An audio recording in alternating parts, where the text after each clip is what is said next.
Let's. Hello, Diego. Hi, good morning. Morning. Good morning. I I'll be here until my coworkers tell me that the technical support is at the institute. Perfect. Perfect. Don't worry. Okay, Tommy. Okay.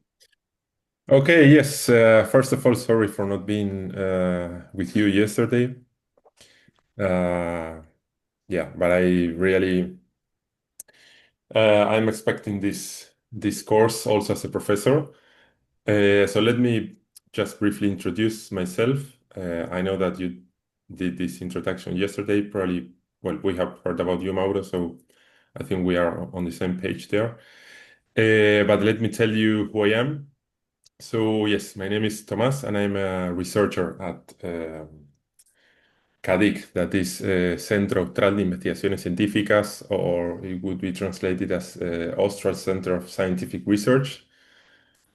I sometimes do not like to translate these kind of institutes because when you go and try to look for them, they are not in the web. But I know that CONICET, for example, has an official translation that is the National Scientific and Technical Research Council. But normally, I prefer not to translate things if you're not going to find them in the internet. But apart from that, yes, I am an ecologist by profession. So I studied in La Plata, and then I did a master's in biological oceanography in Mexico. And then I came back to Argentina to start my PhD here in Ushuaia. And yes, I use a lot of I use English a lot.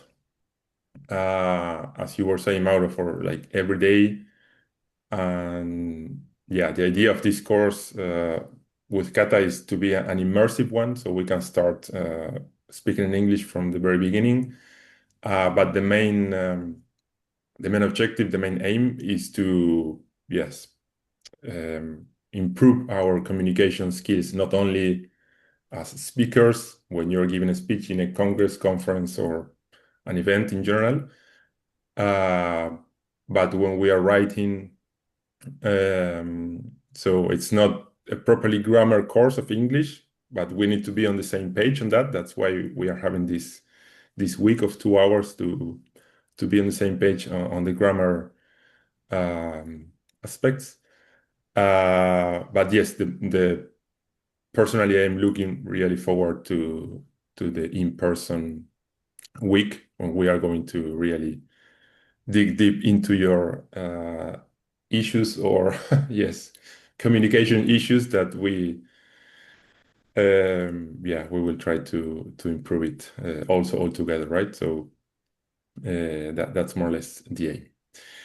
And in that regard, I would like to know, I know that you introduced yourself yesterday, but I would like to know, we were talking with Kata that it would be nice to know your expectations about this course. So probably what you're looking for, more related to scientific writing, or to, yes, as I said, improving your uh, speech, or improving your skills when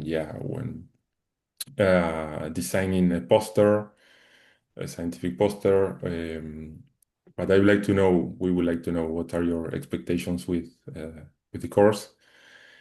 And then I think we can also give our expectations, Kata, with the course, because we are not professors, so we are not English professors, but we use English every day for almost everything. So who would like to start with the expectations with the course?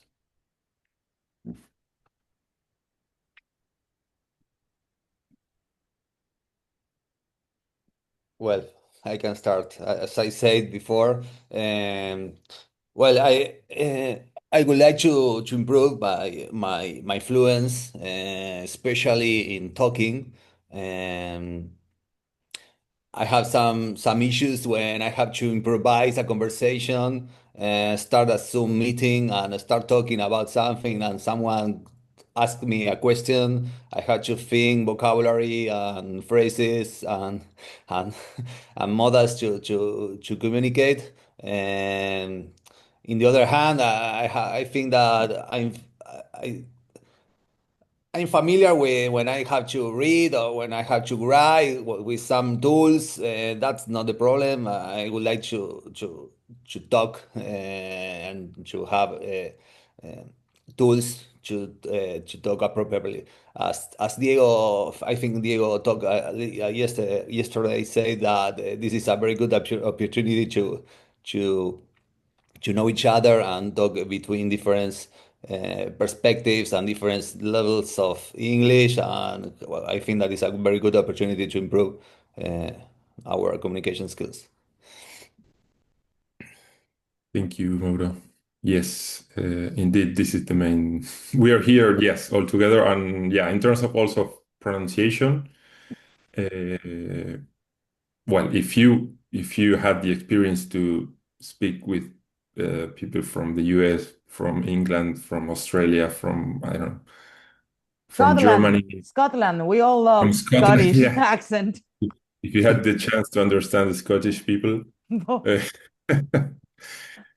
then you will realize that pronunciation is okay. Yes, we study, we know how words are pronounced, but then reality is a bit different. But still, you need to know, yeah, the fundamentals. So thank you, Mauro. Thank you. Who wants to be next?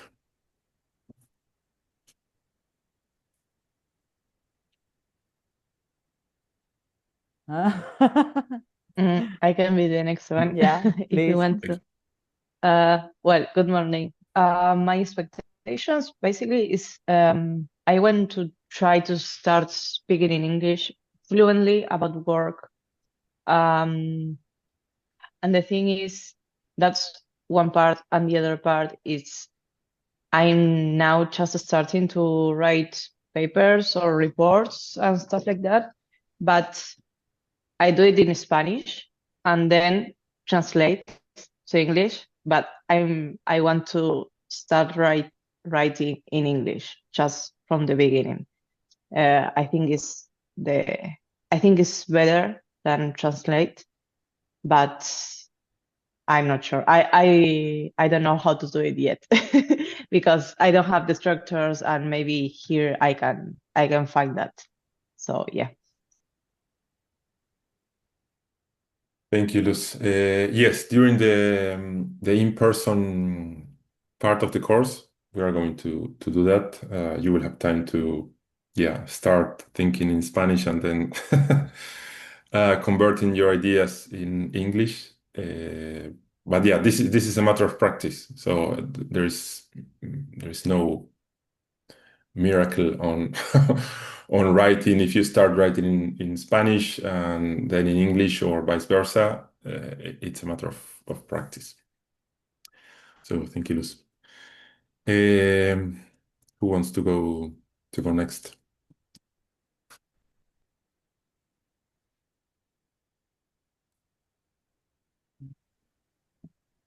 No one? I Rebecca? go. Personally, I just a little yesterday I say I a little bit rust when the speaking. I study particularly no homework. I don't know. Like Uh, private tutoring. Private, yes, private teachers, but never took a test. So it's a very long time ago. So, but I want to be being capable of think in English.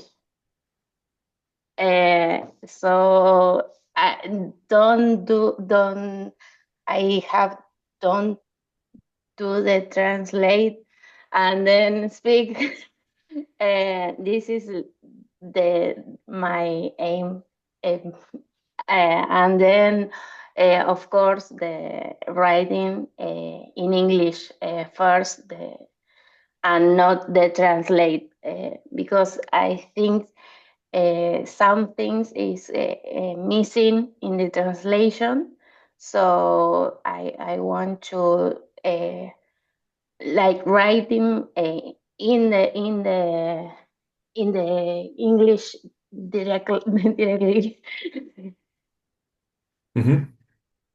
Yeah, we will try to improve that to Yeah. then you will start dreaming in English, having nightmares, you know.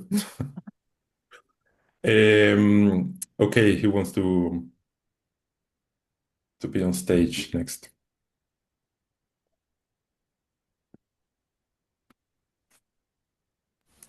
Okay, continue. Okay. Uh, I think I need better the vocabulary because I think it's less, or I have some problems with the exercise yesterday, for example. So I think that with the practice maybe better. I know de no sé cómo decirlo, de que primero uno sí tiene que poner mucho de su parte, eso sí estoy consciente, ¿no? Yeah. Mhm. Okay. Yeah. Yeah, and well, my personal experience is that yes, we want to do things, but the moment that we have to do it, like I enroll in a course, so I have to be there. That's the time when you have to take advantage of of those to-do lists that you had, and now you have like that mandatory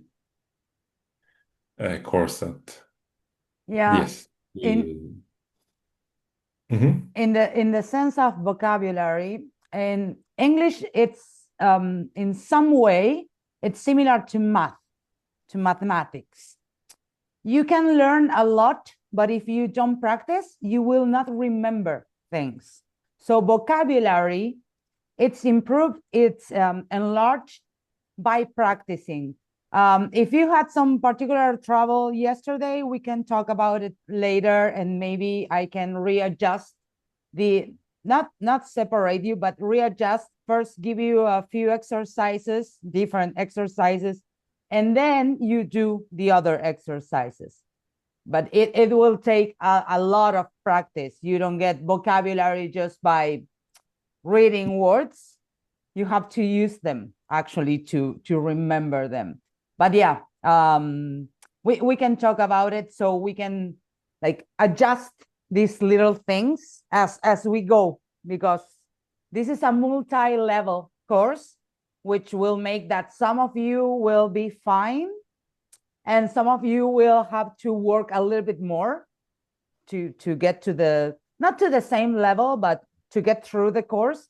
But we will help you while as you work a little bit more. We are not just going to let you deal with it yourself, figure it out. Yeah, we want to help you through that process. Yeah, so Wendy, we can talk later about how we can help you, or how to improve that. Yeah, so you don't feel alone in that. Yeah. Okay. Who is next? Noelia, I Noelia, think. you Yeah. were yes. yes, I agree with what Lou said. I'm in the process of writing my first scientific papers, and just like she said, it's even though I studied English before, but I still write first in Spanish and then translate that. I still don't feel like writing just first in English, so I would like to improve that part. Great. Yes. Perfect. Noelia. We are And missing yes, Okay, Diego. Diego and can. Belen. Belén. Okay, Belen first. The ladies first. Okay. You're Belen? muted. Yeah. Okay. Hello. Hello. I have different problem with my connection because I don't know why my computer had problem today, and I'm by my cell phone, so I missed the beginning of the class. Mm-hmm. Don't worry. We were just chatting. Yeah, so Okay. the idea was to say your expectations with the course. So what do you expect? I think that my yesterday we talked about that, and I think that my challenge this year is improve my English, because um, I think that I have different problems.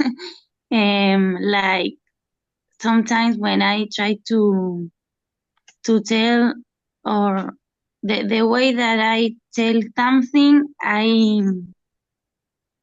I have different dude, I guess, because when because it's like how you say, for example, we all the time try to translate in our English and in English, and it's some difficult, I guess, and that is my challenge, I suppose,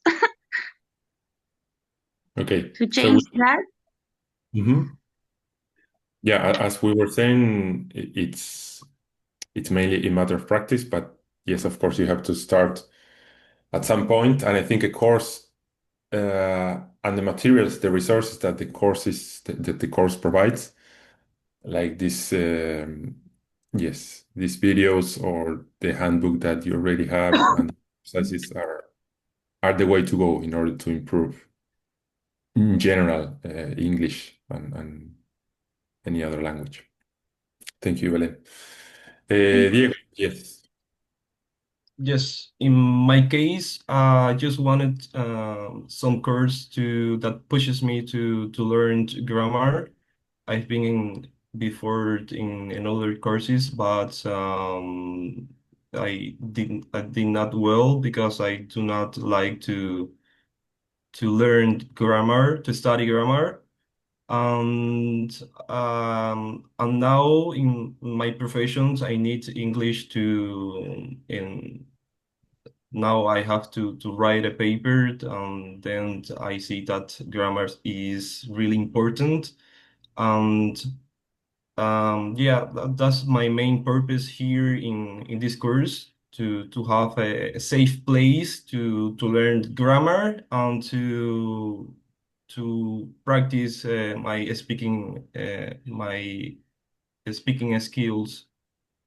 Um, I think that's the main objective of all of us here in the course, to have a safe place to practice our speaking skills, in parallel to learn grammar. Great. Thank you, Diego. Yes, as I said, this is not a proper grammar course, but we will focus on the grammar that we usually use or we need when writing a paper, when communicating science in English in general, right? Um, so yes, that's why we are here this week virtually to get on the same page in terms of grammar. I don't know which is the objective of the next the week we are going to. I mean, the presential course that is in Puerto Madryn.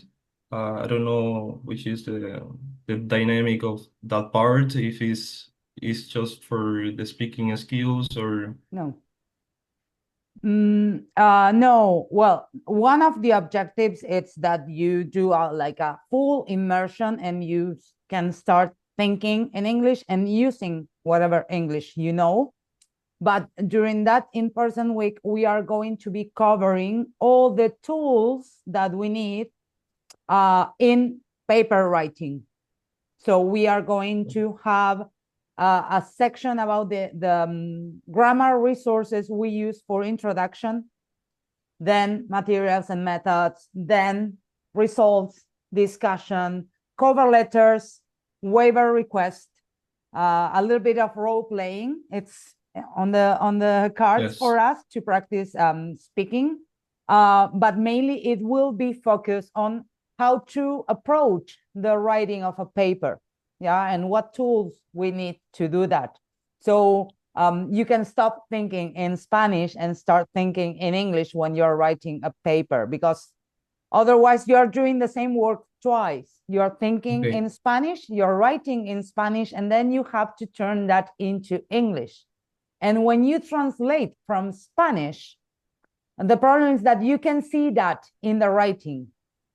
Yeah, if you translate from Spanish to English, so people can actually see the structure of Spanish in your Course. English.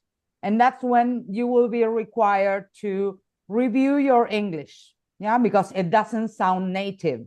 Because even though grammatically it may be correct, it has the structure of the Spanish. And we all tend to do that. We all tend to think in Spanish. So our structure in writing mimics it. It reflects the Spanish as natives, right? But yeah, the focus during the in-person meetings will be placed on how to approach, how to write a paper. Yeah. Okay, great. Yeah, I think you also, Kata, got this message. Yeah, in the manuscript revision where you Oh. where you yes read. You need to check this with a native speaker. Yeah, so we want to avoid you reading that sentence in your manuscripts, in your revisions. Yes. But yeah, you might get it, and sometimes it's right, and sometimes it's not that right, and they only check your surname, and they say this is not a native speaker, so I will just write this. But yeah, most of the times it's correct, and you can actually read through that English text and realize that this was a literal translation from Spanish. Yeah, the same happens the other way around. When I read something that it is in Spanish, but it has the English structure, I can see it. I can tell that this has been translated from English into Spanish because the words have a different order. They have a different structure in sentences. And you can see that when you get to know the language, you can see that in the writing. Yeah, it happens both ways, not only from Spanish to English, but from English into Spanish, it happens also. Yeah. Yes, I think there is always a human factor that reflects on the writings, and if you have a knowledge of the language, you immediately know that that was a translation from Spanish to English. Yeah. I noticed this in series or movies. When I like to see them in the original speak. So when I see in Spanish and I know what they say in English, is like, no, this is or with the jokes, Yes. it changed everything. So it's I when I writing, I want to transmit my ideas, my original ideas, not a translation. Perfect. That's the idea. But just keep in mind that learning English and reaching a point in which you think in English takes practice. So this will be like the starting point for you. And from here, the idea is that you keep improving as you practice more and more. So we will do our best to give you all the tools that we have. But that doesn't mean that your learning process stops there. Yeah, when we finish the course, you will have to keep practicing, and as you practice, you will realize, you will note that you become better and better and better. But we will also give you some tools on how to use AI to improve your papers without depending on the AI to do your work. Yeah, we don't want AI replacing us, but we want the tool as actually as a tool, as a helper. Yeah. Good. So let's go to the topic for today. Yeah. So yes, as Kata told you, this will be uploaded in the YouTube channel probably later today, or it will be there. So if you want to recheck it. So let me share my screen because I have PowerPoint presentation. Please confirm me that you're seeing this okay, the full screen. It's okay. Yes, it's okay. Okay. So the topic for today is the passive voice. Yes, everyone told us that you read in English, you read scientific papers, and most of you write also scientific papers.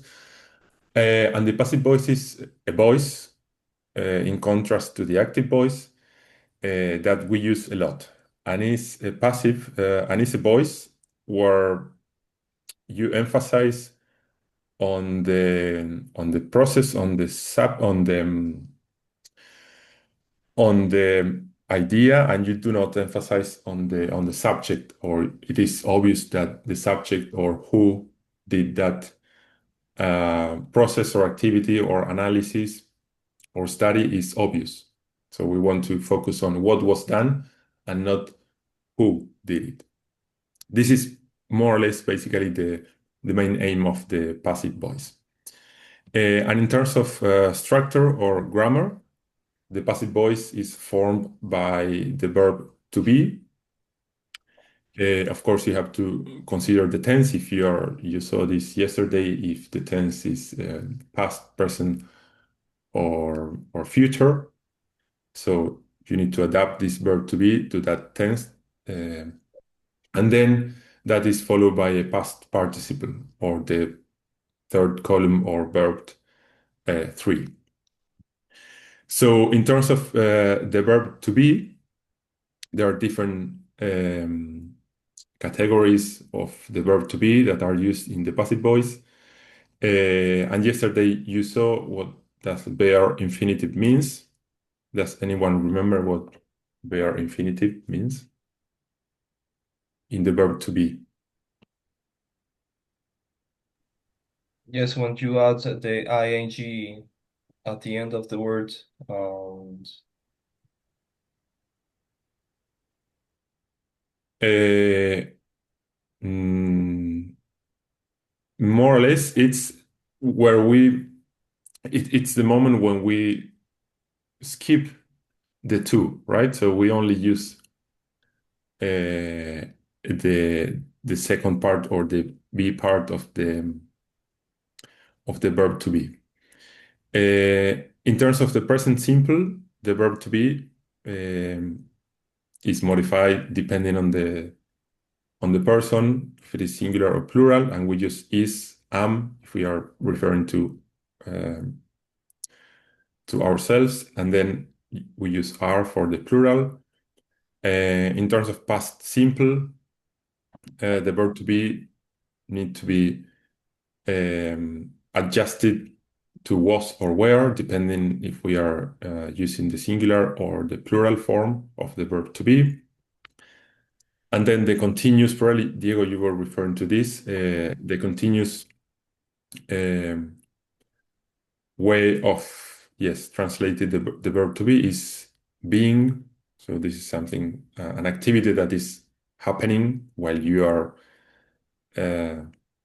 while you're saying it, while you're describing the activity. And then if we want to use the verb to be in the perfect tense, then we use been. I don't know what happened there. So Now we know the grammar, so we know that the verb to be need to be modified according to the tense, and then you need to add the past participle. So here there are some examples. Here it says these results can be explained by, or the conference will be held at. So this is one way of the passive voice. So we have different manners of creating a passive voice. In this sense, or in this example, you used the modal that you saw yesterday. So in this case, is can and will. And then you use the verb to be. Here you're using it in the bare infinitive. And then the past participle, explained and held.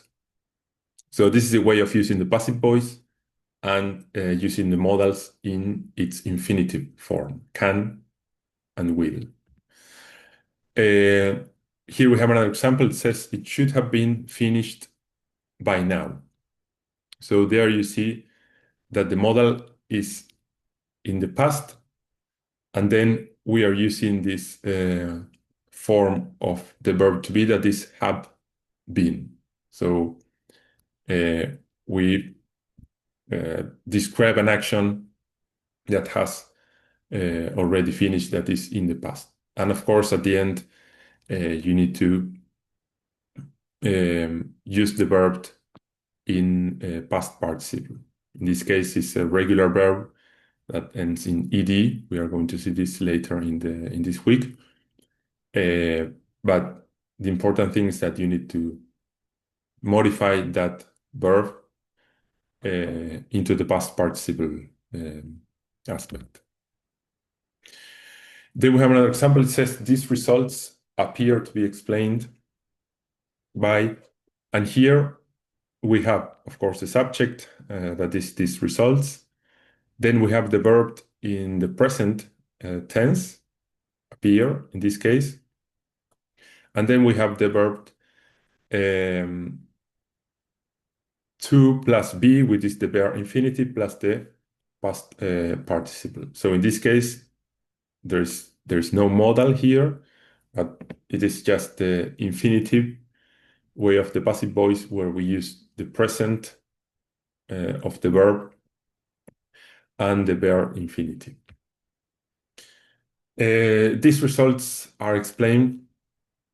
This is a quite easy one, so we are using the present tense, where depending on the singular or plural, we use is or are explained, and then the past participle. And here we have a similar one, but this is in continuous, right? Because it says studies are being conducted. So this is a way of describing the passive voice in a present continuous form, where we again use am, is, or are, depending on the subject, and then we use the verb to be, adding ing plus the past participle. Here we have another example, but this talks about the past. So now we know that when we want to construct a passive voice in the past, we need to use was if we are referring to a singular subject, or were if we are referring to a plural subject or a subject in a plural. So here we are referring to the samples, that is plural, so we use were. So the samples were sent 2 weeks ago. And in the same manner as the present tense, so we can use the passive voice as a past continuous. And of course, we add the ing, or we use the verb to be in its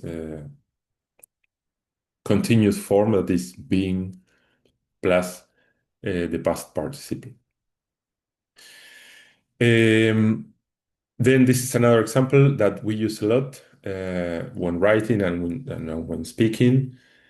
Yesterday you were talking that in Spanish we don't use this tense a lot, but in English and mostly in academic English or scientific English, we use it a lot. That is the present perfect, where we have where we need to use the auxiliary has if it is in singular, or have if it is in plural, the subject, and then we use the verb to be as been plus the past participle. And last but not least, this is the past perfect, where we, instead of using have or has, we use had. And there is only one form of the verb to be, that is had. So if we want to refer to the past perfect, we use had been plus the past participle verb. This is another way also of referring to the present perfect. It's called present perfect in the infinitive, where you use the a verb in the present after the subject. So here the subject is it, and this verb in the present form is, in this case, seems. So it seems to have been solved by. Sorry. So these are the different ways we can use the passive voice depending on the tenses, right? Depending if we are using a modal in the present in its infinitive form. If we want to refer to a past action and use a modal, then we need to adjust that modal to the past tense. And then if we use the present perfect, the past, and the past perfect. But the main structure that you need to know in order to, let's say, translate a sentence from the active to the passive voice is this grammar structure that is in red, right? So you need to use the verb to be, yes, modified according to the tense you want to use, and of course the verb in the past participle. So this is the main grammar structure that you need to know for the passive voice. May I add something, Tommy? I Yes. wanted to ask them if anyone knows how how the passive voice sounds in Spanish, just to trace the parallelism between English and Spanish, because we don't use passive voice a lot in Spanish. But does anyone know how to translate this into Spanish? What would be an example in Spanish of passive voice? No? Se realizaron. Se realizaron, fueron hechos, ha sido hechos, están siendo hechos. Yeah? See that in Spanish we also use the verb to be, siendo, fueron. Yeah? Sí, sí, exactamente. Sí, por ejemplo, el paper fue escrito por mí, sería Exactly. voz pasiva. Pero si digo yo escribí el paper, sería la voz activa. Exactly. So when the focus of the sentence it's in the object receiving the action, that's passive voice. The paper was written by me. Yeah? Fue escrito por mí. That was just a translation so they can picture the phrase in Spanish. Mm-hmm. Yeah, thank you, Nata. And yes, in that sense, this is what we are talking about, right?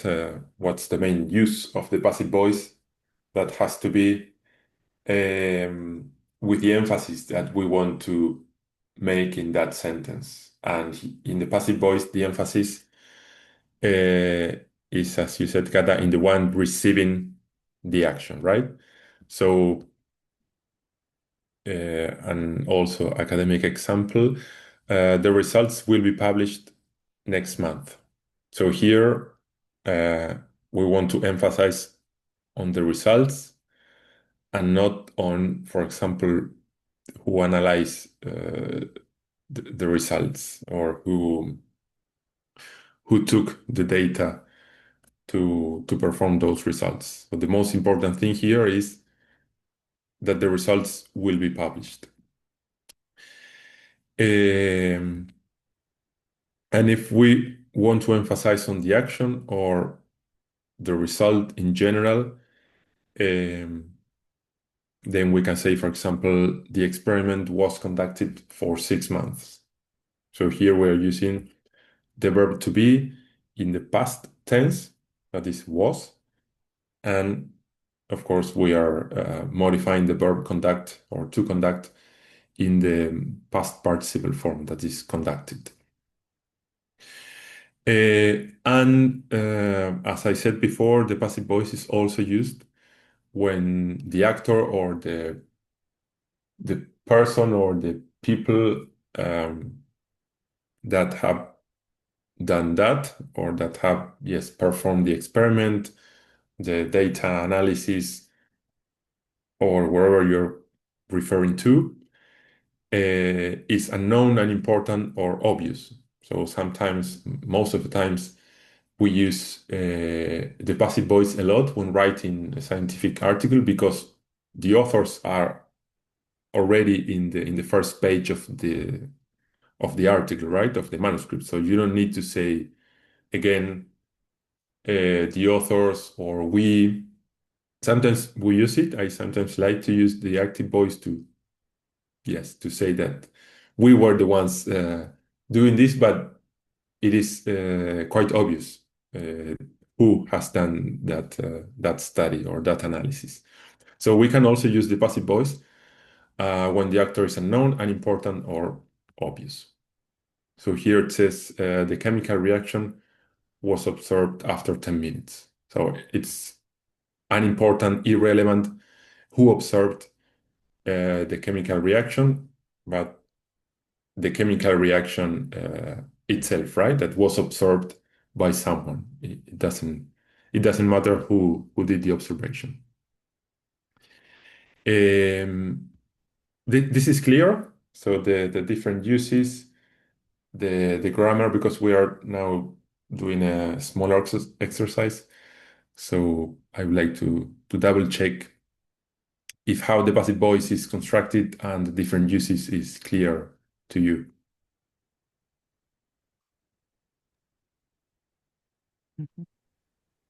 So- I don't see you, so you have to speak. You cannot raise your thumb, It's not enough. I think I got it. Perfect. Okay, good. As we do this, notice that all these slides, this presentation, was done based on the handbook we sent you. So all this information, it's also in the handbook, yeah? So it might seem like repetitive, but we want you to have all these resources clearly at your hand, at your disposal to use it, yeah? So if you need to open the handbook on a different window, please do so. And we will move to the exercise. Yay. Yes, so here it comes. If it is clear for everyone, I think I only heard Diego. It was Diego or Mauro? I don't know. I have only like Mauro. 50% of chances, Mauro, but Mauro. Mauro, okay. Okay. Yes, so let's go to the dynamic part of the class. So I want you to translate or to convert this sentence that is in the active voice because it is focusing on yes, on the researchers in this case. I would like you to convert it, translate it into the passive voice. So you can take your time, I 1, 2 minutes, and yes, I'm thinking on the structure. Uh, translate this active voice sentence into a passive one. Tommy, I don't know how but I think that you should have the same presentation as I do. So you will Yeah. need to put all the sentence. No. Why it's Ah, not? Okay. I'm not saying anything. okay. There was a spoiler there, so Yeah. I hope you were not able to see it. But yes, if anyone has an idea of how we can translate this into the passive voice, we have six, I think there are 6 or 5 sentences. So yeah, ideally we can 6. go, yeah, Yes, I can go first. Yeah. yeah. Yeah, I saw in the presentation that you put every year first, but I will go with dozens of climate studies Mhm. are published by researchers every year. Yeah. Perfect. Perfect. Yeah, we started with the every year, but every year can go at the end also. Yes. Okay. So to make it clear, can you repeat it, Diego, so everyone can Yes, of hear? course. Okay. Dozens of climate studies are published by researchers every year. Great. Perfect.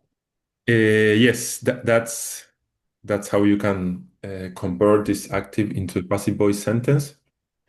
Um, so what do you need to know in order to convert this verb to be in the correct tense?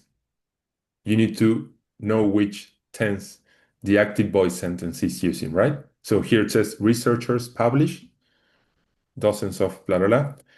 So publish is a verb in the present tense. So then when we translate this into a passive voice, if the subject is in plural, so these are studies, climate studies, then we modify or adapt the verb to be to the plural and in the present are, and then we modify and use the verb in the past participle manner, so published.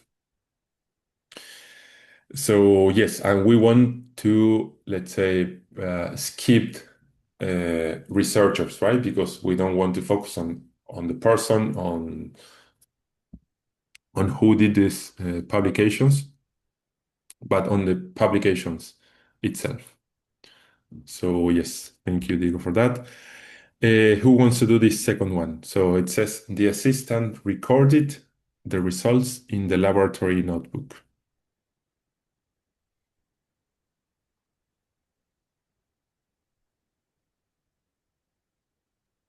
Puede ser the results were recorded in the laboratory notebook by the assistants, pero podemos obviar by the assistants. Yeah, I read the same. Yeah. you were going to Perfect. say something, Rebecca, it was you or not? Yes, I write the same as so it's okay. As Perfect. Noelia. Okay. So we have 2 votes for the results were recorded in the laboratory notebook, right? By the assistant. So we want, yes, this is correct. So we want to, yeah, disregard who did the recording, and we want to emphasize on the fact that the results were recorded. And we use the past tense because the verb recorded is in the past, and we use the plural were because these are results in plural. So yes, the results were recorded in the laboratory notebook. So let's go to the other one. You must wear gloves when handling chemicals. I think we have a chemist, right, among us, or no? Do we? Yes, Diego. sir. I Yes, am. sir. Diego, but you already participated, so you cannot. Yeah. So you must wear gloves when handling chemicals. So how I can can we? Yes, Rebecca. I gloves must to be wear when you handling chemicals. Can you repeat that? So you said gloves. Glove must to be wear when you when handling chemical. Ah, no, I me equivoqué. No, me acabo de dar cuenta que está mal. Okay, but you are on the right track. You identified what it's the new subject, which is gloves. Gloves, Yes. now it's my new subject. Must, deben, perfect. Now the verb to be that we need, as with all modals, is must be. Oh, must be. Must Okay. be. Must be what? What is the past participle of my main verb?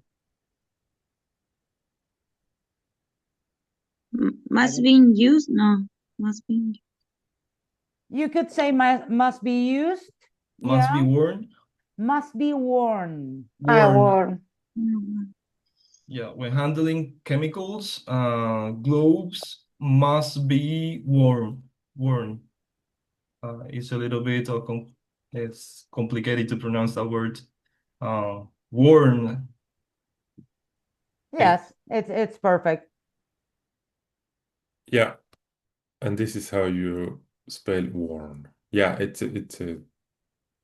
an irregular verb, so we cannot add ed at the end. But yes, luckily for us, most of the verbs are regular, and just few are irregular. But this is the case. So gloves must be worn when chemicals are handled or when handling chemicals. But the important thing is that, yes, as Kata said, gloves are our new subject. And then you use the verb to be. If you're using a modal, you need to add be, and then must be, maybe, should be, and all will be, all the modals that you already know. And then to have the passive voice correct, we need to modify the verb into the past participle form. Very good. So let's go to the other one. It says the team will submit the paper to a peer-reviewed journal. How can we translate this into the passive voice?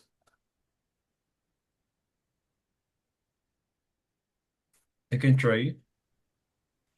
Anyone else? I can That- try. Okay. The paper will be submitted to a peer review journal by the team. Yes, that's it. So will be submitted as in the previous exercise, since you are dealing with a modal that is will, then we need to add after the modal be and then the past participle. So the paper, that is now the subject. So in the active voice sentence, the subject was the team, or we wanted to emphasize on the team that submitted the paper. But here we want to emphasize in the passive voice, we emphasize on the paper. So the paper will be submitted to a peer review journal. Can you repeat? Can I say at the end by the team? Can I add at the end by the team, or is not necessary? So it is not necessary. You can add it, yes. So you have like the complete sentence, and you know which sections of that sentence are repositioned and modified from the active to the passive and vice versa. But the idea of the passive voice is that you don't need, because it is an important, obvious, or the reasons that we saw, you don't need that subject. You don't need the team. You don't need the assistant. You don't need the researchers, because you want to emphasize on other subject. But it's not wrong if you add at the end, the paper will be submitted to a peer-reviewed journal by the team. But if you omit the words the team, I think you're omitting some information from the sentence. Yes, Yes. but Yeah, you go ahead. don't care. If Okay. it depends on what you want to focus. In this case, if you want to focus on the paper, I don't care who is going to submit it. Yeah. I'm focused on the paper. Yeah. Okay. Sometimes you need it, sometimes you don't need it because it's obvious, or I just don't care who is going to submit it. Yeah. Okay. Wait. Great. So then we go to number 5. It says a lack of refrigeration seems to have caused the problem. This is a tricky one. This is a tricky one. Yes, we're getting better. So this is tricky. Yes, you can take some seconds. I don't know if it's okay, but I can try. Okay. Yep. The problem may have been caused for the lack of refrigeration. Okay. The passive voice, it's okay. May have been caused. You use it correctly, but keep the verb seems. Okay. The problem seems to. The problem seems to. The problems, okay. Have been caused by a lack of refrigeration. Perfect. Seems to have been caused. Parece haber sido causado. That would be the translation. The problem seems to have been caused. Parece haber sido causado. So I'm not sure. Yeah. Yeah, this is one of the ways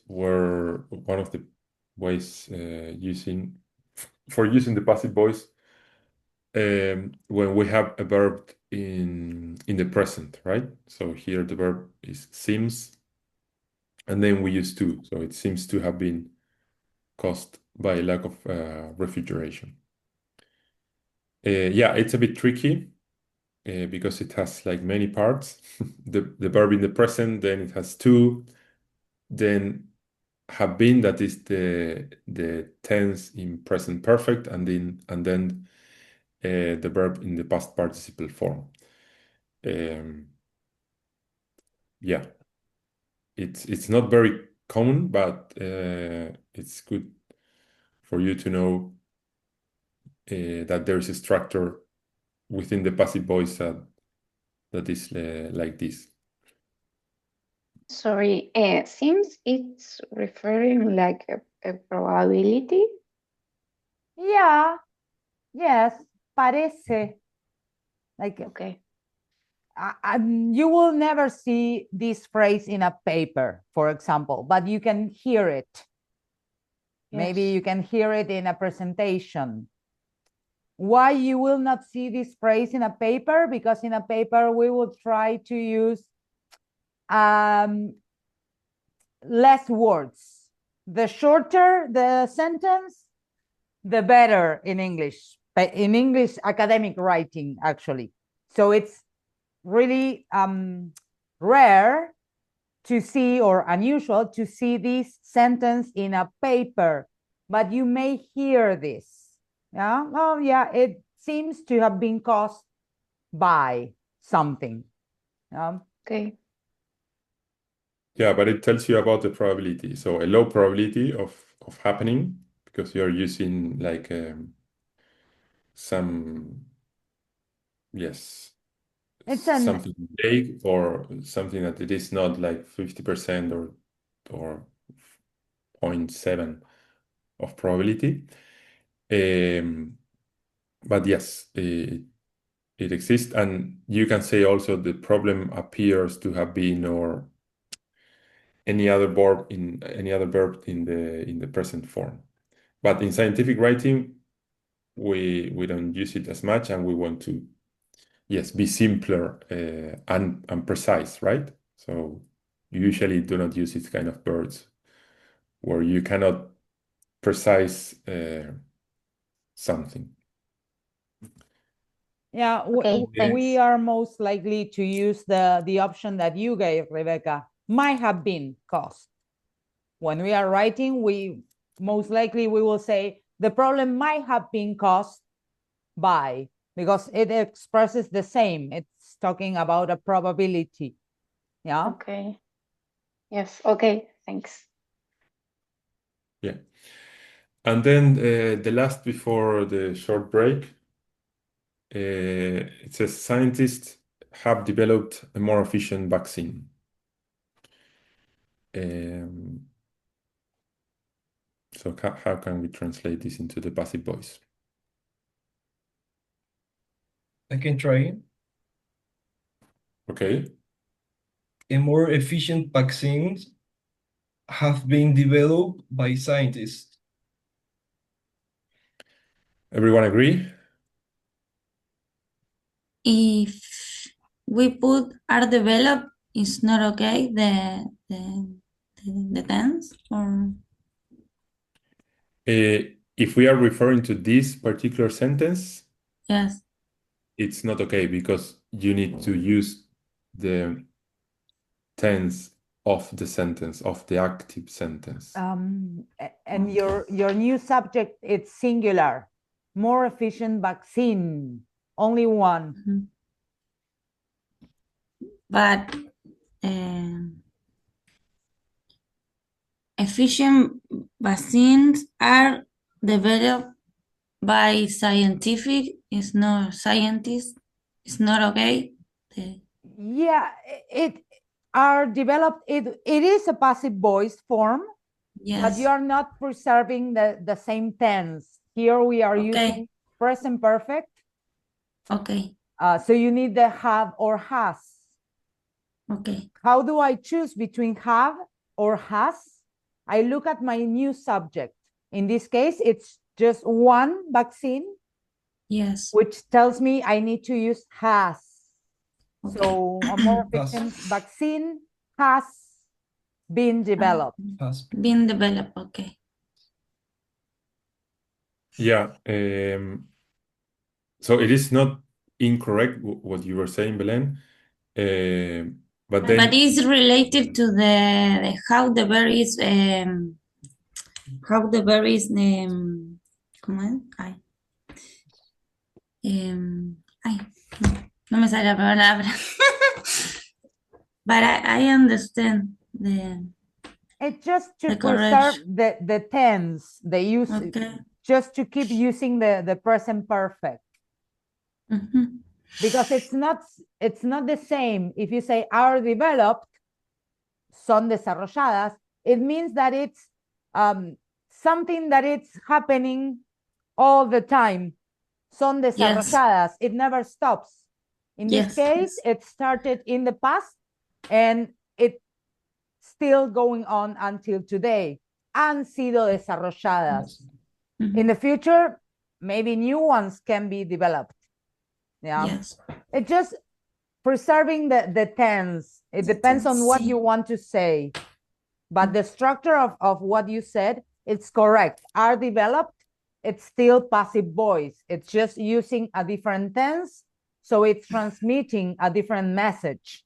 Yeah. Okay. Yes. Thank you. yes, so the correct way of transforming this into the passive voice is a more efficient vaccine that is in singular. That's why we use has been developed by scientists. So yes, the main thing is to identify our new subject, if it is in singular or plural, and then to identify the tense that is being used in the active voice sentence. So we can modify, add be, or use are, where, or consider the way we modify modals. But it's more or less quite robust, that structure on how to create a passive voice sentence. So yes, we can stop here for, you do 5 or 10 minutes break? Yesterday we did 10, but yeah, 7 we can do. we can do until 9:20. So we know, yeah, 8 minutes, an 8-minute break. Okay, let's meet again at Okay. 9:20. So bathroom break. See you. Analyze the samples. Okay, so we were not recording. I was not recording. Thank you, Tommy. That was good, yes. So now for the recording, yes, there is a typo in this sentence. Did you analyze the samples yourself? It's not correct. So since we have the auxiliary that is did, we don't need the verb in the past tense. So it's did you analyze the samples yourself? Okay, let's see another example. It says, are you doing a PhD? So you have the auxiliary, you have the subject, and then you have the main verb that is in ing. This is something that is happening, or a question that, is asking about an activity, the process that is ongoing, the PhD, and then, yes, the complement. Can you show me your maps? So here we have a model, the subject that is you, and the main verb. We have another example with the present perfect tense. So have you finished your analysis? So here we need the verb in the past participle. So have you finished your analysis? And here there's an example with the modal that is will. Will you get your degree next year? And then we of course have some exercises. So if you're not with the handbook there, I can go to the handbook. Are you seeing it? And there you can see exercise 2. So the idea of this is, yes, to provide the questions that refer to these answers. So the answers are, yes, he is here. No, they aren't our relatives, and so on. We can do the first 5 regarding the time, and then we can continue. But Yeah. the idea of the exercise is to provide the question that is a yes or no using this structure, the auxiliary or the modal, the subject, and the main verb that refers to the first 5 of these answers. So we can do the first one. Is it so we can so it is clear. So can you, Kata, make do the first exercise? So the answer is yes, he is here. Which would be the question for that answer? So I will grab the verb to be, is, which is my auxiliary. My subject, it's he. Is he there? Because I'm not, is he here? Well, you could ask, is he here? But logically, I will ask, is he there? ¿Está él allá? And the answer I will get is, yes, he is here. Yeah. So the question here would be, is he there?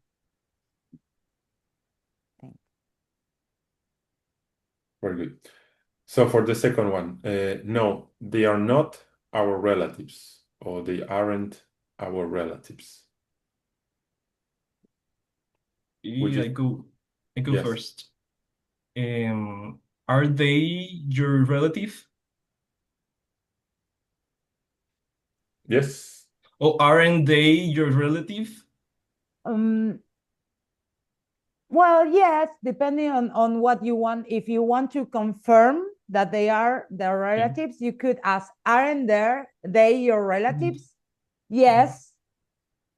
In general, in English, in formal English, you try to avoid asking negative questions in formal English.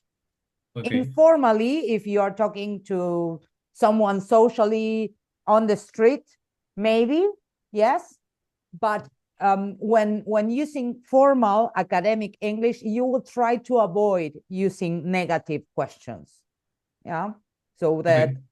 the question that the answer that I was looking for in this case is, are they your Are they relatives? your relative? Okay. Yeah. Yeah. In the informal way, you can also say, they are your relatives, aren't they? So, but yeah, in this scientific, we want to be simple. So yeah, it's Okay. better to avoid questions in negative. So yes, the answer is, are they your relatives? No, they are not our relatives. So for the third one, that is, no, she isn't coming to Florida. I Is put she it. coming to Florida? Ah, Can you repeat? Noelia Is was right that you said is it. she coming to Florida? Is she coming to Florida? Yes, that's the correct question. So no, she's not coming to Florida. Number four is yes, they are going to Europe. Yes, it's like the same. Are they going to Europe? Yes, very good. So we first use the auxiliary, that is are, then the subject, they, and then the main verb, going to, right? The last one, number five, no, he hasn't heard that piece before. Has he heard that piece before? Can you repeat it, Diego? Has he? Has he heard that piece before? Okay. Has Yes, he? it's a pronunciation thing. The past, Heard. yes, Yeah, heard. Has he he- heard that piece before? perfect. Yeah. Okay. In the present perfect, we need the verb in the past participle. Yeah. So, and that's why we use heard. That is the past participle verb of the verb to hear. So, has he heard that piece before? No, he hasn't heard it or heard that piece before. Very good. So let's jump back to the slide. Here on the slide, you have all the answers for the 13 um, yes, answers. So is he there? Are they your relatives? So you can check it at home, but I think you got the structure in this kind of questions where the answer needed is a yes or a no. However, there are other more interesting questions that are called adverbial questions that they need an explanation. So these questions cannot be answered with a yes or a no. They are not used, or the aim is not to deny or confirm something, but to look for explanation, to ask for more information, for example. So for that, we use different what's called question words. I'm sure that you're familiar with this. What, when, where, which, who, whose, why, how. And here in this table, you have for each question word, what's the function, or what you are looking for when you're using, for example, why. So when you're using why do you talk like this, for example, then you're asking for a reason. When you are, if you use, for example, whom, it refers to the person or object um, that that refers to that activity. So whom did you call? So this person that is asking is interested in who that person was talking to in the phone. And then some more specific adverbial questions that use two words. For example, if we are asking for the quantity, and if we are asking for a quantity that is countable, then we use how many. So, for example, how many eggs do you want, or how many samples do you plan to take in the coming campaign? And if the noun is uncountable, then we use how much. For example, how much time should I wait? How much money do you have? So there are different nouns depending if they are countable or uncountable. Then we use how many or how much, respectively.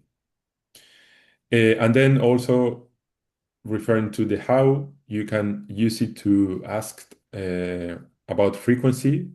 So how often do you visit your grandmother? But if we refer to more academic example, how often do you, well, I continue with the sample. So how often do you sample during this summer season? Then you can ask for distance using how far. And also another way of asking for length or a specific measurement in time is to use how long. So how long have you worked here? How long have you been doing your PhD, etc. And finally, also using how, we can ask for about age. How old is your mom? How old is that that organism? How old can that organism live? So these are the different adverbial questions that, in contrast with the yes or no questions, they are looking for more information. And there are many, many possibilities that I am sure that you're familiar with. And then other types of questions are the ones that are called indirect questions. And these are the ones that need what we call a reporting verb, or are introduced by a reporting verb. And some of them do not have a question mark at the end, right? So like easily to identify a question, we go to the end of the sentence and check, or to identify if a sentence is an affirmative one or is a one that is looking for more explanation. Then we go to the end of the sentence and check if there is a question mark there. But there are some questions that are indirect and they don't have that question mark at the end. So here we have, let's say, a normal one or a direct question that says, what time is it? And if we want to translate or convert this direct question into an indirect one, then we need to use this introductory phrase or reporting verb. There are many or several phrases or reporting verbs. Here there are two examples. for this direct question, and we can convert it into an indirect one by using I wonder or I want to know. So I wonder what time it is, and I want to know what time it is. So see that the order of the verb and the noun is altered, right? So in the direct question, you have first the verb and then the noun, and here it is the other way around. So I wonder what time it is. I want to know what time it is.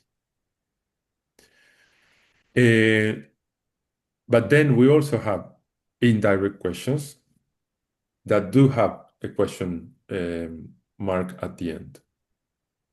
So this is a direct question, where are we going?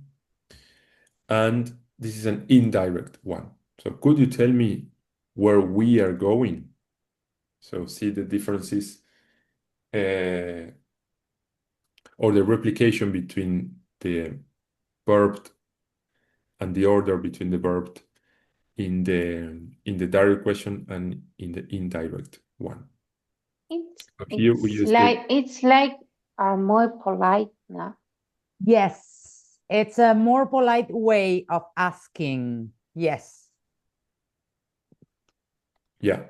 So normally it's a longer one, the question, but it is used when you don't know the person, and it's of course more polite. And if you also know it in a scientific environment, you try to be polite when you're approaching, for example, when you want to make contact with a professor, you want to use this indirect way of asking.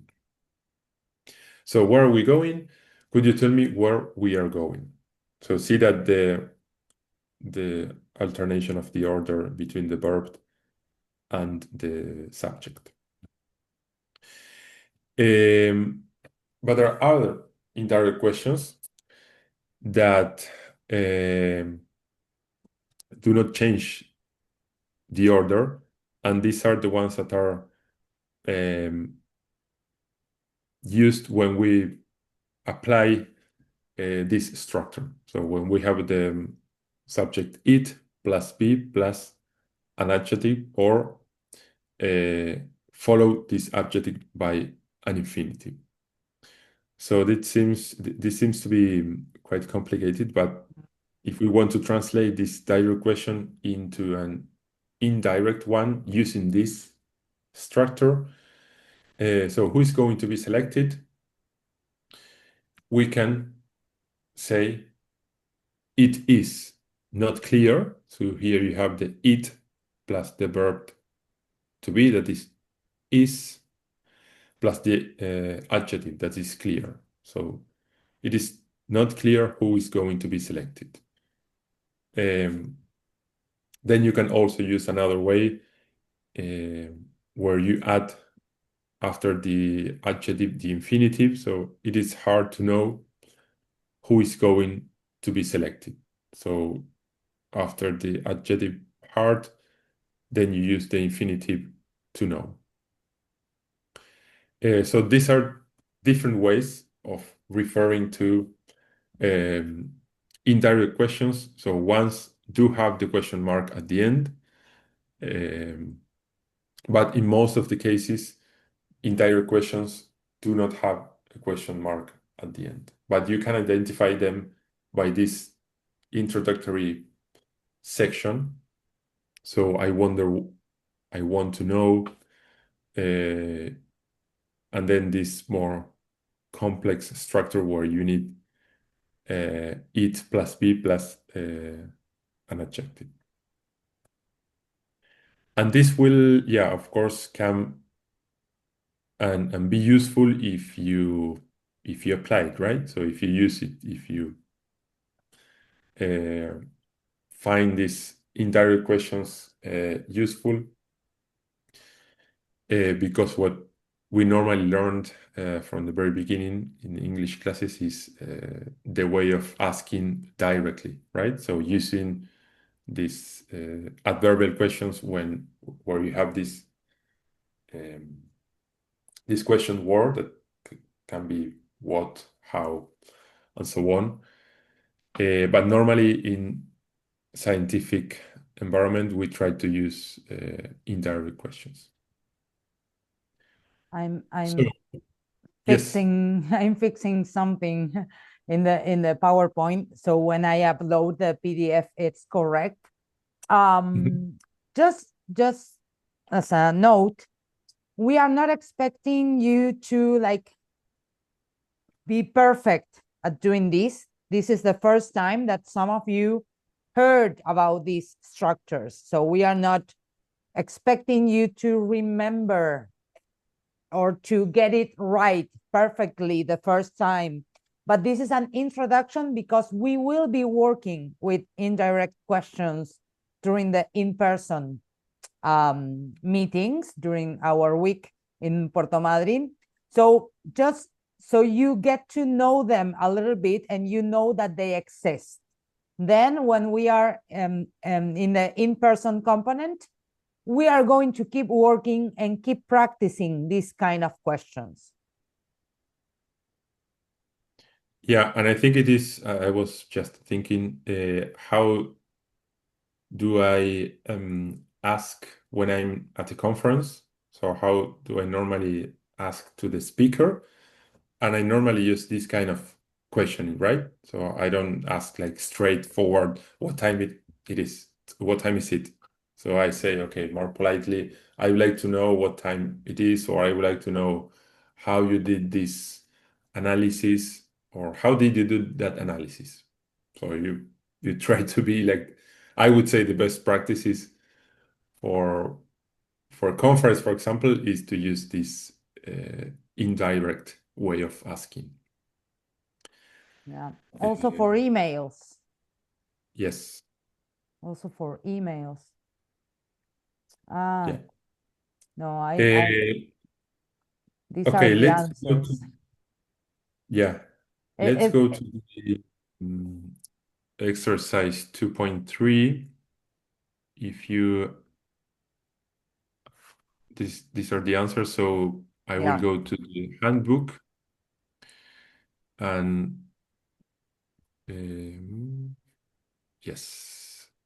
So here you're seeing the handbook, exercise 2.3. It says rewrite each direct question as an indirect one, following the prompts given. So for the first one, this is already done. So this is a good example. Is this the right answer? And we convert this direct question into an indirect one by saying, do you know whether this is the right answer? So we use this introductory section or words that is, do you know whether this is the right answer? And see that the order of the verb and the subject is altered, right? So in the direct question, we say, is this? And in the indirect one, we say, this is. So let's go through this. Let me check how many are they. These are 10. What time is it? So I think we can do it at least. We have 1 minute for each question. So I think we will be able to do it. So let's go with the question number 2.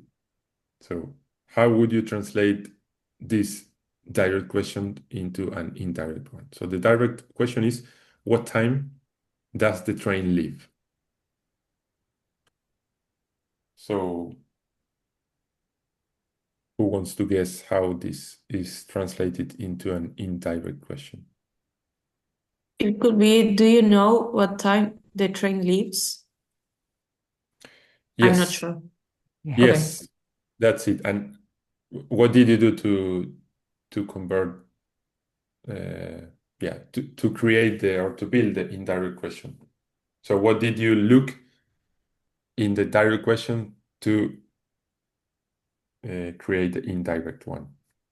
I don't know how to explain it, but the does sounds really bad, so you have to adjust the verb leave to train. Perfect. I like what you say. It sounds bad. Follow your instincts with English. If something sounds bad, it's probably bad. So if, as you said, if I put what time the train does leave, it sounds strange. Yeah. So I say what time the train leaves, because does, it's the auxiliary for the present simple. So leaves, it's the verb conjugated in the present simple. But I like your thinking train. Like, it sounded bad. Yes, follow that. Trust your instincts. When something sounds bad, it's probably wrong. Yeah. Sometimes it's not, but most of the times it's probably wrong. So if it sounds bad, there should be another way. Good. Okay. So the correct way of asking this indirectly is, do you know what time the train leaves? Do you know at what time the train leaves? Let's go with the third one. Where is the entrance? Ah. And this starts with, it is not clear. So here we have this In complex. this case, we could put another kind of question. For example, it's not clear. Could you tell me where is the entrance? Or is too You formal? you could, but it's like it's putting too many words when you don't Okay. need to. In this case, if you tell me, show them the last slide. Look at this. It says who is going to be selected. ¿Quién va a ser seleccionado? When you look at the other one, put Okay. the handbook. Select. So that who in that slide, that's the subject actually. ¿Quién? ¿Quién es seleccionado? In this case, the subject, the noun, it's not who, it's where. Sorry, Where? it's the entrance. Entrance, yes, and the Yes. object. So it's not clear. It's not the same as where The the same. Where is the entrance. entrance? Or the it's I not put clear. Yeah. Belén, I think. It's but it's like the same. It's not clear where is the entrance, but or not. No. In this case, we are going to compare them with the number 5. I put where, o sea, it's not clear where the entrance is. Yes. Ah, okay. Yes. Because the subject, the new subject, it's the entrance. Where? Yes. Me faltó esa parte. I put tricky questions in the middle just because I'm evil. Yeah, and also remember to move almost to the end of the entire question, the verb. Yes. So the verb compared to the direct question should be in a different order. So where is the entrance? It is not clear where the entrance is. But in that case, it's not a question. The sentence is not in a way. In a question way. It's not an actual question, but you're requesting information. If you go to someone and you say it's not clear where the entrance is, you're complaining that you cannot see the entrance, but you are also asking for directions at the same time. Yes, I understand. Yeah. So it doesn't end with a question mark.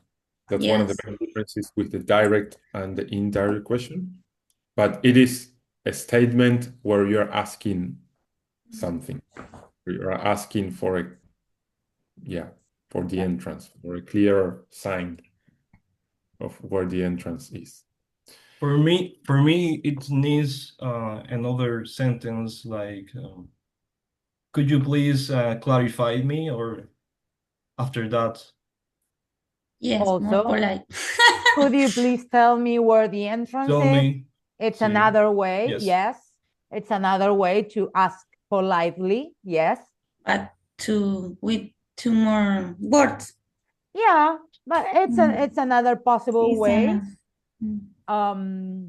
Yes, always keep in mind that there are several ways, there are different ways of saying the same. Yeah, you're going to see as we work, as we move forward in our course and also in the in-person component, that you may say one sentence and there might be three other different ways of saying exactly the same using different words. Yeah, so that's why I said with the other book that just because you wrote something and the answer says something else, that doesn't mean that your answer is completely wrong. Yeah, you might just be using a different statement or a different question. Yeah. Yeah. And also depends on the context. If you want to be more formal, then you could say, yes, could you tell me? Or if you want to make a statement that you're pissed off, then you say, it is not clear. But yes, there are several forms, and it depends on the context. So let's go to number 4. How does this machine work? I want to know.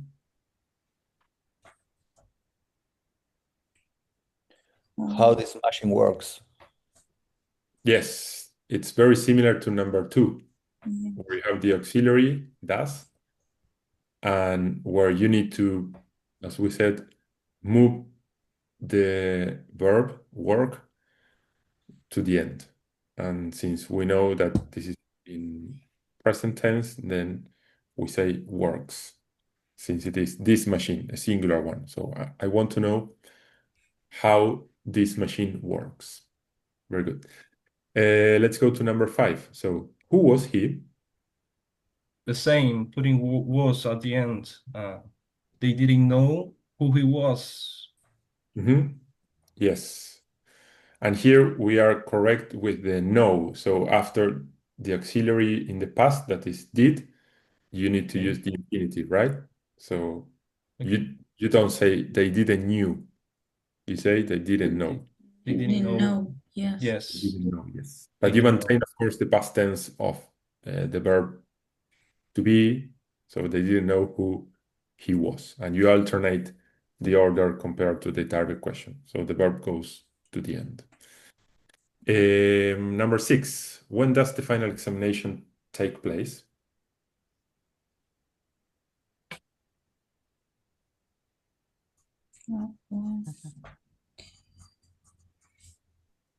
It's really similar to number 2 and number 4. I put it, do you know where is the place for the final examination? Okay, that's a correct question, but you're changing the main verb, and you're asking about a place and not a time. When? When? Okay. ¿Cuándo? Okay. When final examinations is When the final examination is, or when the final examination Takes place. Okay. Yeah, so ideally you want to maintain the verb that is used in the target question. So the verb here is take place, and you know that it is in present because you have auxiliary does. So do you know when the final examination takes place? And here you have at the end a question mark, right? So this is an indirect question that also ends with a question mark. Yes. We have Yeah. 4 more. Yes, you were. No, no, no. No, Yeah. no, no. We are 2 minutes. Yeah. Yeah. Past Yes. 10, but let's do this. So I think you got it, but let's finish the exercise and finish the 10 Okay. indirect questions. So number 7, is it going to rain? I wonder whether it's going to rain. Can you say it again? I wonder. Whether it's going to rain. Okay, the order, it's there. You have the right order. You are missing the subject of the sentence. In the direct question, is it going to rain? So I wonder whether Sit. Yes. what will be the subject of your question? I wonder whether. Right. So if you translate it literally from Spanish, No. then you might say what you said, Noelia, right? Yes. Yes, okay. Because you say, me gustarías, ¿cómo? I wonder whether, Me pregunto sí, si. me pregunto eso, qué mal que estoy. Me pregunto si va a llover.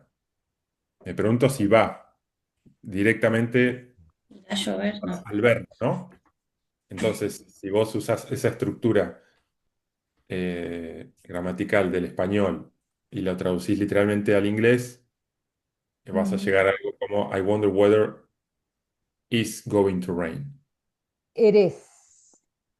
It is going to Claro. rain. Entonces, en inglés es un poco diferente y necesitas el it. O sea, necesitas El sujeto. correcto, el sujeto. Tomorrow So, we are going to see pronouns and different subjects, and we are going to see the use of it and there as dummy subjects, sujetos falsos, meaning that when you translate them, they don't have an actual translation, like in this case, but you needed to complete the grammar structure of the sentence. When I say, it's raining outside, that it doesn't translate into Spanish. We say, está lloviendo afuera. Yeah, there's no subject. But in English, you need the it. It's raining outside. It is raining outside. Even if you don't translate it, you need the it to complete the structure of your sentence. And that's the case in this question. Yeah.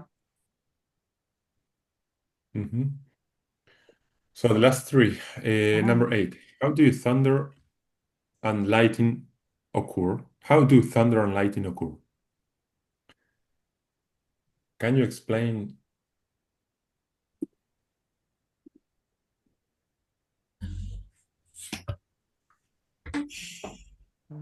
Can you explain how thunder and lightning occurs?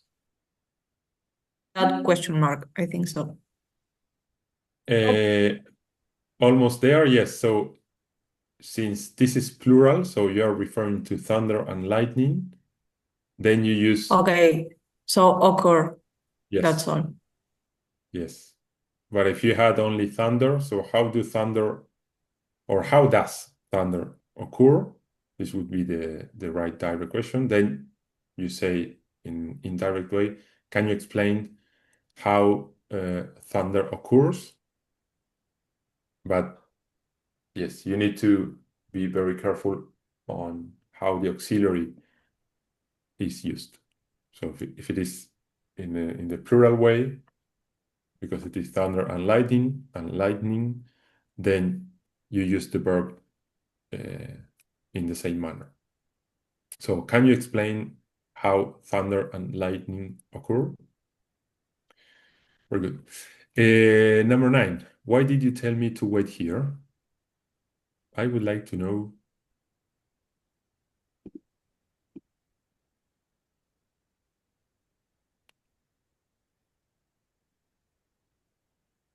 Why you told me to wait here?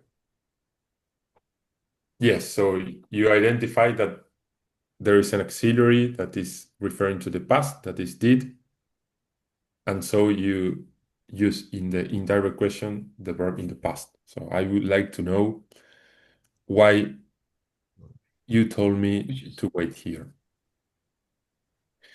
And last, number 10, what is the meaning of this word? Could you tell me?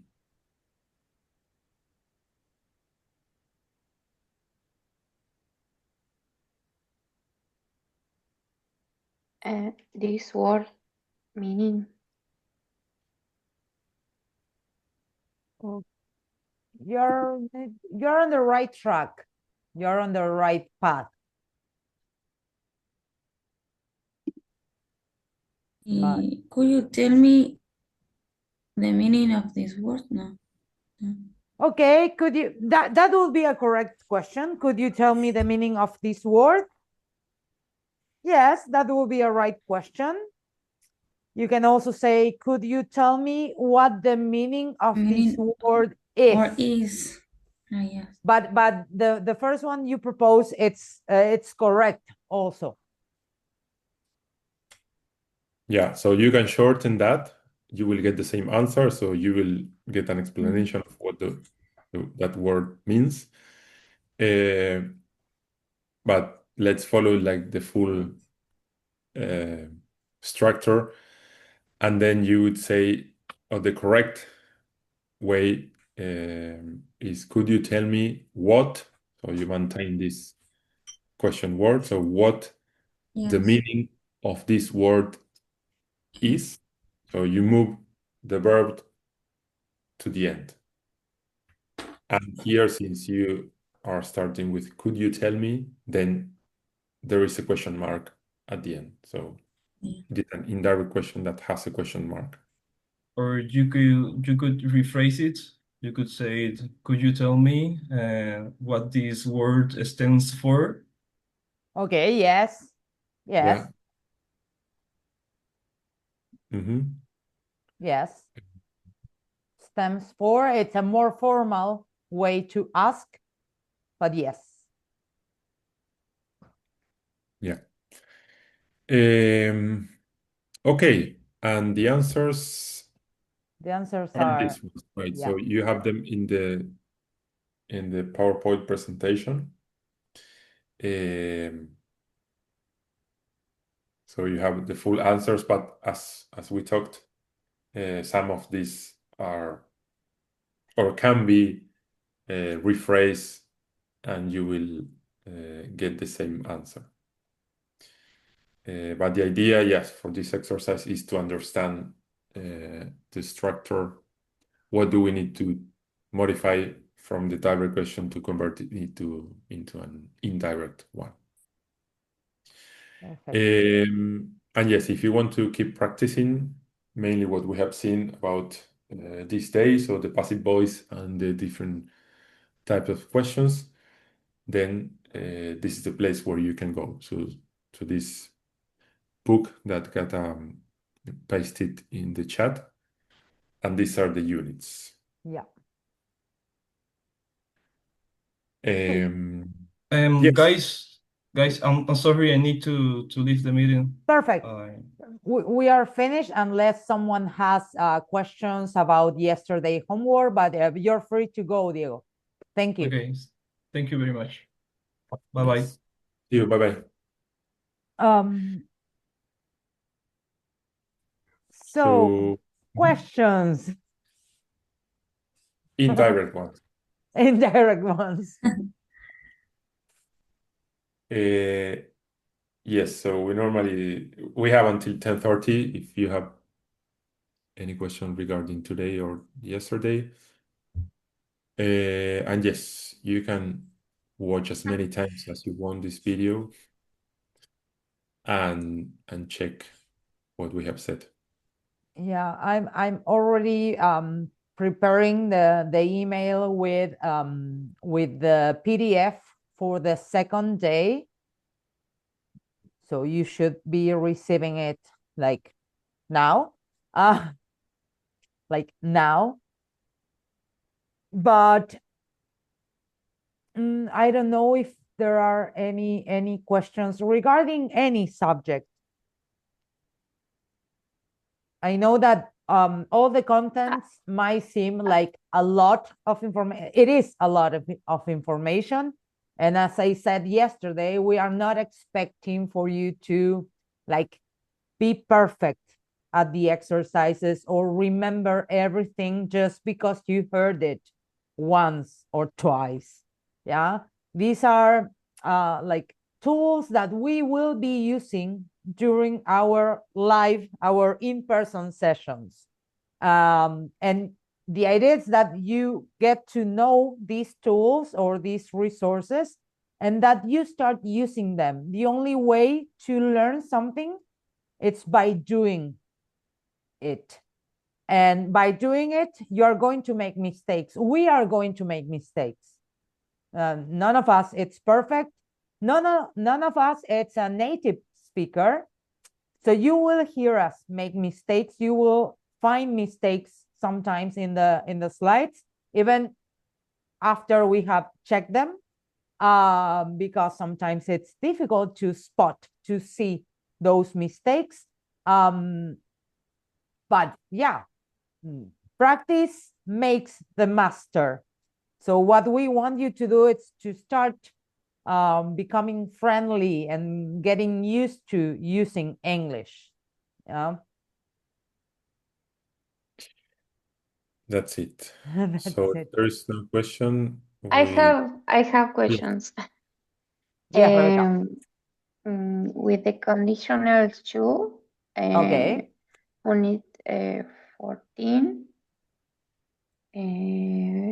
page 57. On the IELTS book, right? Yes. Unit 14, page. Let me go. Okay, let me just go onto the book. Where did I have it? Resources. I'm going to have to access from here. I had it opened, but now it's not open anymore. Just a second. Oh. Okay, page, you said 58. 7. Yes, 7. 57, conditionals 2. Perfect. Yes, I'm here. What's your question? Can you explain what is the meaning about provided? I don't understand Providing, what we... provided. Dado que. The right translation or the more straightforward, la traducción más directa would be dado que. Providing this happens, dado que esto pasa, or provided this, dado esto, something else happens. Yeah, the examples that they give is children age 5 and under travel free, provided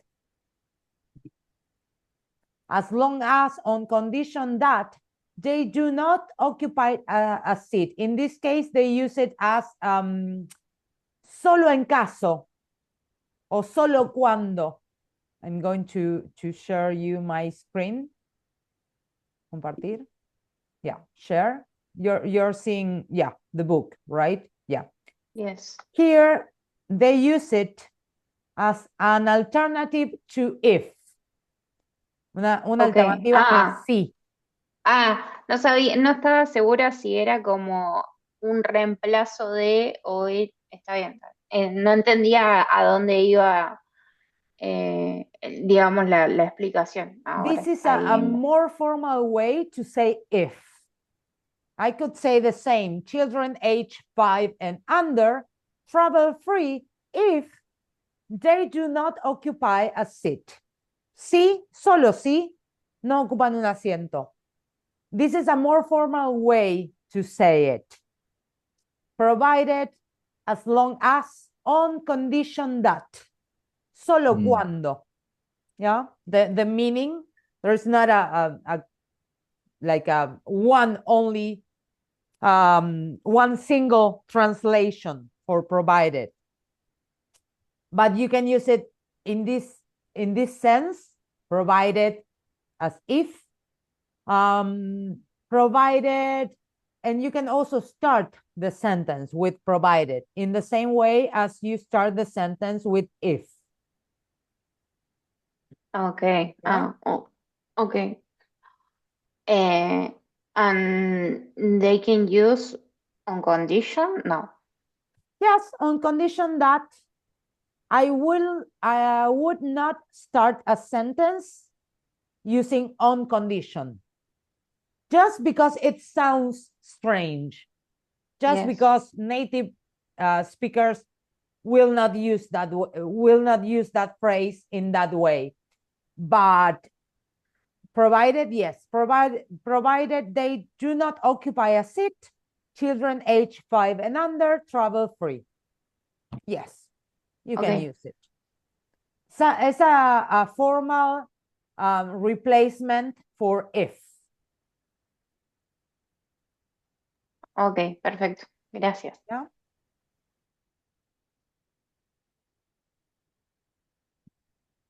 This is an advanced, it's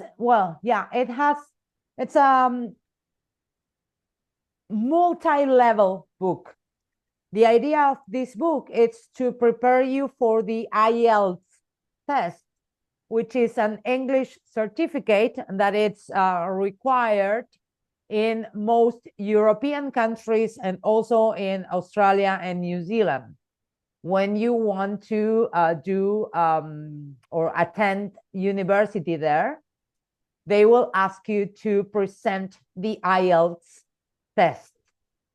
And the idea of this book is that you are familiar with a wide vocabulary and a wide and diverse forms of the same structure.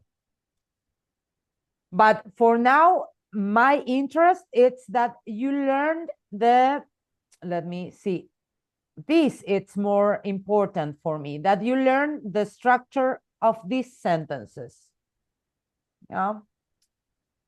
The other things, know that they exist for now.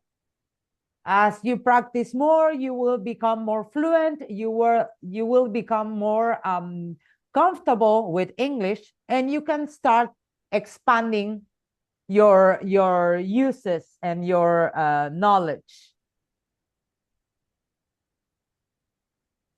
Yeah.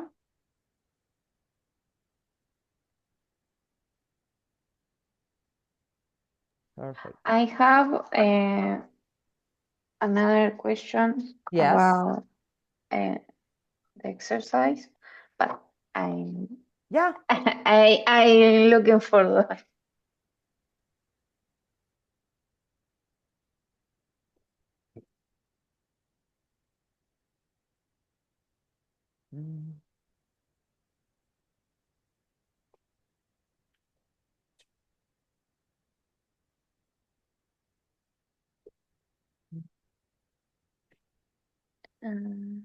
The other people have any questions, guys? Any doubts? Any challenges that you found?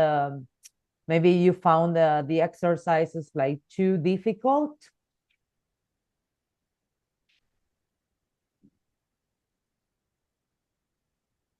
No, I just have a comment. It's not related to to the homework or Oh, books. perfect. The thing is, yesterday I was checking how to arrive to Puerto Madryn from Mar del Plata, Oh, and I think, yeah, I have a long travel, so by bus. So I think the first day I will arrive maybe 1 hour late or 2 hours late. don't Yeah, worry. it's okay. Yeah, don't worry, Okay, don't worry. cool. You're arriving. Yeah. Yeah. The thing is, the bus supposedly arrives at 8 a.m., but there Yeah, are Argentinian buses, so it's you know. and I'm familiar with that bus because my parents live in Mar del Plata, so I usually take that bus. Yeah. So it's usually delayed. So Yeah, don't worry. yeah, I Don't know. worry. Yeah. Okay, cool. Just to let you Thank know, you. but I will arrive the first day Thank you. at Thank some you. point. No, we are Right. in the in-person sessions, we are starting at 8:30. So you are not going to be arriving too late. And Yeah, I even know, if you but arrive at anyway, 10, you're coming. Yeah, it's not up to you. yeah, just to let you know, just in Yeah, case. thank you. Thank you. Any more questions, guys? My hand is rising. Bajar la mano. Yeah, Yeah. it's the practice 5, exercise 1. Practice 5. That means here. Yeah, exercise 1. Yes. No, 6, sorry, practice 6. Practice 6. So models. Yeah, here, exercise 1. Okay. I checked the answers Yeah. and I put in the third can use. In order to make scientific predictions, And the answers that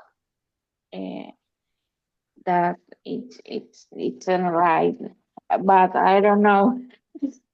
the answer, what answer do they give you here? Do you have it at hand? Yes, no, I can.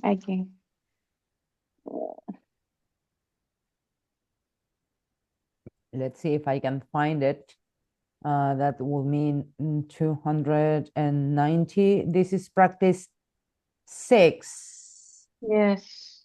So practice 6, exercise 1 1. and 3, it's Okay, I'm going to copy where is my practice 6? Grammar, no, because no, it's grammar 18. Okay. Should know, have to use, must use, need to use. Yes. Now I'm moving back to page 57. No, it was, I think. Are you seeing also the? Yes. Okay. I think it was 72. 72 could be because the PDF doesn't have that. Oh, no, that was. So yes, they are using must use models called climate models. These use yes. What can use? It's a possibility. Okay. So it's not completely wrong, but it depends on what you want to say.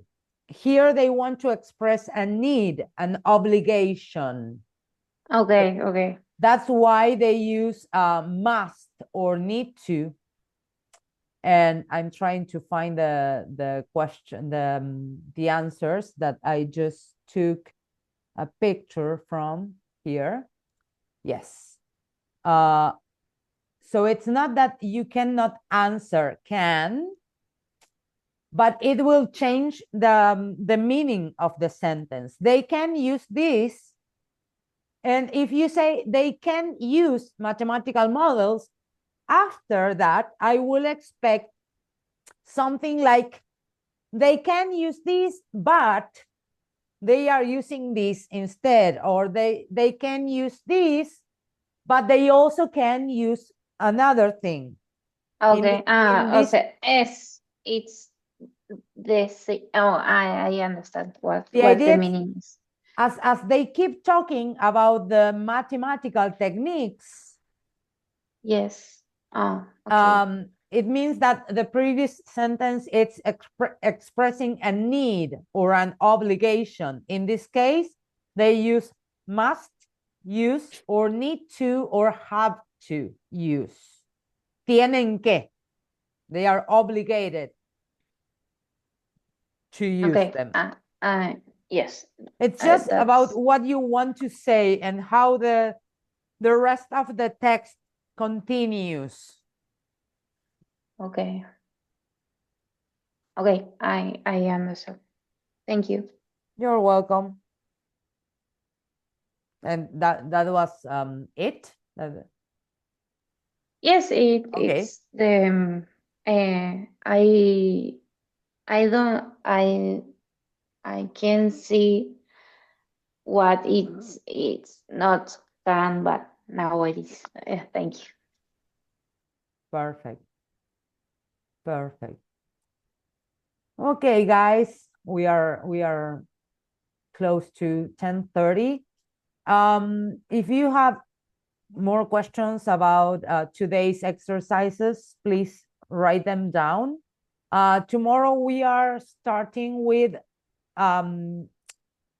types of words, tipos de palabras, how to recognize different types of words, countable and uncountable nouns. We will do a brief review.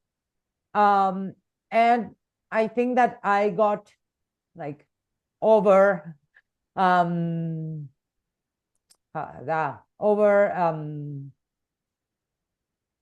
I had the word in my head, but I think that I proposed too many activities for tomorrow's class, so we will be like skipping some parts of them just so we can cover the whole day in the theoretical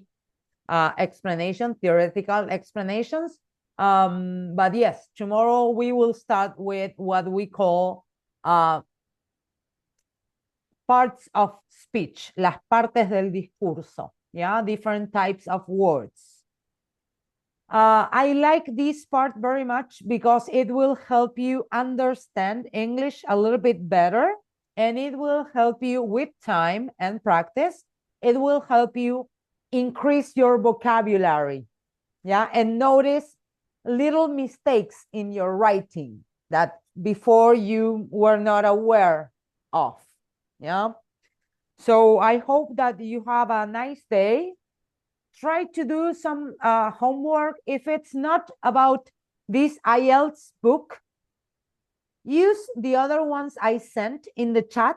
Just look for the subject in the index and do the units that include that subject, and it will be okay. I just want you to practice these structures, yeah? So you don't only hear us speaking, but you put what you heard into practice, yeah? Perfect. Okay, thanks.